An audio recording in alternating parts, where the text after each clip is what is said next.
Salutations, Utopians. Hope your day went well. I was pondering when I should talk about this subject, and it really dawned on me. Whew, Bronny has been quite the put the league in quite the tailspin, and I already made one video on him. Uh, I'm very passionate about free agency, trades, and draft prospects. That is my bread and butter. I love talking business. I hate to come off like, I'm trying to exploit a situation. But this is such a polarizing topic because of how rare and unique a moment is. Um, I've already said, Bronny is got an angle in the NBA because of the CBA collective bargaining agreement. His dad is the number one free agent, LeBron James. What I want to talk about today is, was it the right choice to go to USC? Bronny playing at USC has become a little bit problematic, and I didn't think about this. One of my innate abilities is to put myself in people's shoes and to display a sense of empathy for all sides when there is a matter at hand. I had to really think long and hard about the pros and cons, and one big con that stood out to me and truly resonated with me was the fact that Bronny is going to USC, and it should be a common sense thing, but it just didn't cross my mind. He's already a proper type of player. He doesn't do any kind of flair. He's not a Derrick Rose, Kyrie Irving type of guy. He plays the Popovich way. Extra pass, know where you're supposed to be, less dribbles, etc. Efficient, sharp basketball. And going to USC in the American game, you already are dealing with the privilege label that's being put on you. And then you're going into a program that is rich in history in terms of producing NBA talent. Latest installment of that, Evan Mobley, but bigger, grander names, DeMar DeRozan, right? And there's been a myriad of other talents. But the USC Trojans have two players who have hoop aspirations on the next level.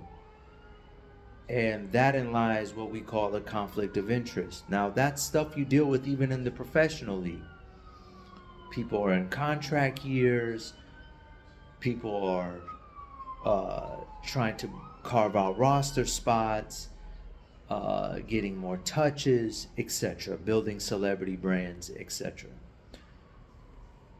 He's in the process of already playing and by nature having a type B personality, reserved personality, plus grew up playing the game correctly, which his father was crucified for when he was starting his career. Oh, he's supposed to take you one-on-one. Jordan is this, Jordan is that. Remember, dating back to his early Cleveland days, kicking it to Donyell Marshall.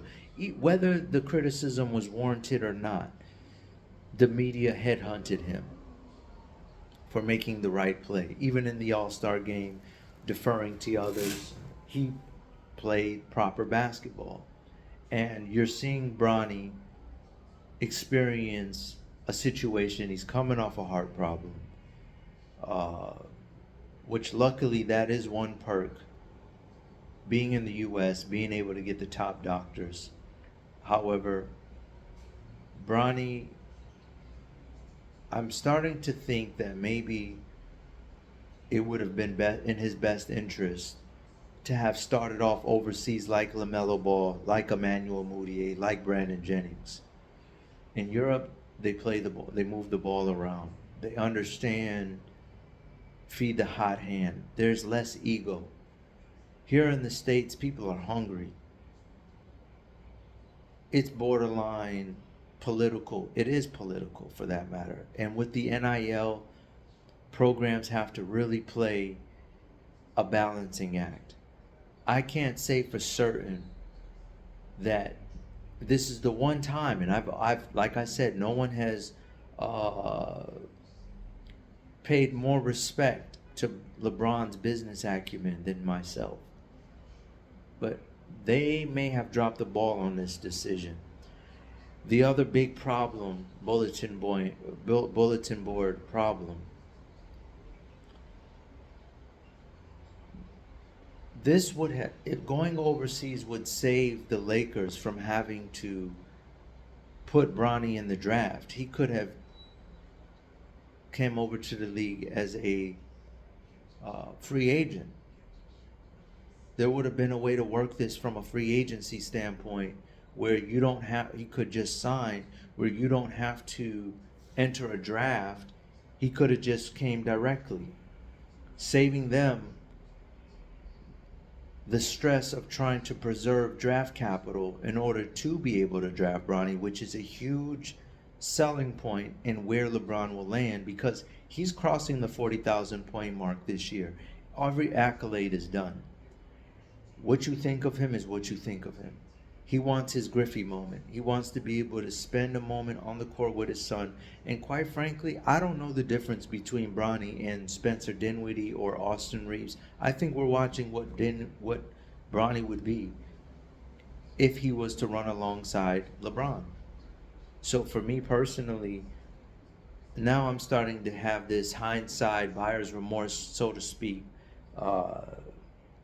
perspective, listening to Jonathan Givenoy from Draft Express do his interview on ESPN and realizing how thorny it's gotten.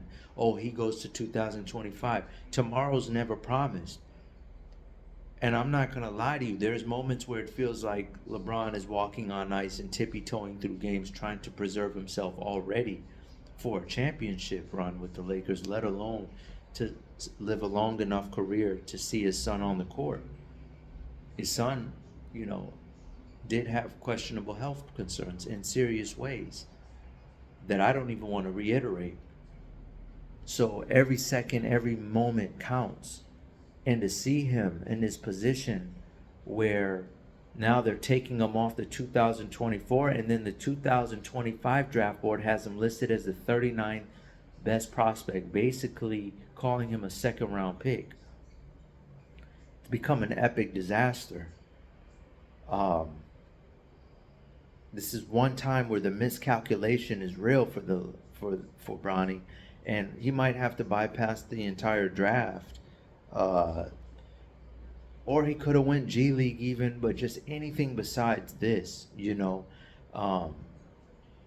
USC move is very challenging. You're looking at Rob Dillingham, who I've had on my draft board as the number one prospect at Kentucky, coming off the bench. And he's elite. I'm talking Ja Morant potential. And you got Bronny over here, a potential 3-and-D role player who I think can be definitely a 10-year player in the league on a Justin Holiday type of capacity. But it's getting real hairy for him in terms of the journey to navigate through all this. All right, Utopians. Hope your night goes well. Hope your week goes well. Till next time, I'll try to do better. Global out.